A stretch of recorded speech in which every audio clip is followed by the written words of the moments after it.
નમસ્કાર દર્શક મિત્રો, હું જપન શાહ, કાનમ એક્સપ્રેસ ન્યૂઝમાં આપનું સ્વાગત છે. જોઈએ આજના મુખ્ય અને મહત્વના સમાચાર. સુરતના મોટા વરાછા વિસ્તારમાં ચોરીની ઘટના સામે. મોટા વરાછા સ્થિત સુમન નિવાસ ગેટના પાસે આવેલ એક દિવ્યાંગ વ્યક્તિની કેબિનમાં તસ્કરોએ હાથફેરો કર્યો. ચોરોએ કેબિનમાંથી અંદાજે 5,000નો માલ સામાન તેમજ 14,200ની રોકડ રકમ મળી કુલ આશરે 20,000ની ચોરી કરી ફરાર થઈ ગયા છે. કેબિનના સંચાલક જયંતિભાઈ બારૈયા ગરીબ પરિવાર સાથે જીવન નિર્વાહ કરે છે. તેમને 3 દીકરીઓ છે. ચોરીની ઘટનાથી પરિવારને આર્થિક ફટકો પડ્યો છે.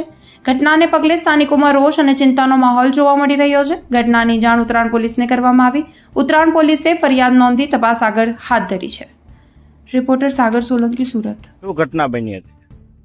સવારે આવ્યો ને સવારે એટલે મારે 3:30 આવું બરાબર. એટલે આવ્યો એટલે પેલા મારા ઘરના આવ્યા એટલે એને કીધું કે ભાઈ ગલ્લો તૂટ્યો છે. સવારે આવી મેં જોયું ત્યાં બધું મારો બધી વસ્તુ ગલ્લો સાફ હતો અને પૈસા ને જે વિમલ કાંચન એ બધું હતું એ બધું બાગબાન ને બધું લઈ ગયેલા. જયંતિભાઈ, અંદાજિત રકમ કેટલી હતી અને ચોરોએ કઈ રીતનું અને શું સાધન સામગ્રી અંદર મૂકી રહી હતી? સાધન સામગ્રીમાં તો પકડ એક એમને પડેલું છે અને રકમ હતી મારે કેમ્પન ફ્રીજ લેવાનો બરાબર.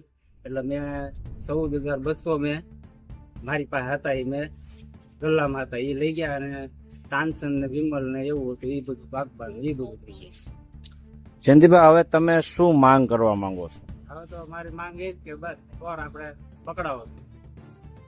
અને જયંતિભાઈ, તમે જે વાત કરી છે તમારા દવાખાનાની, તે બાબતે શું કહેવા માંગો છો? આની છોકરી હવે તમારી શું માંગ છે?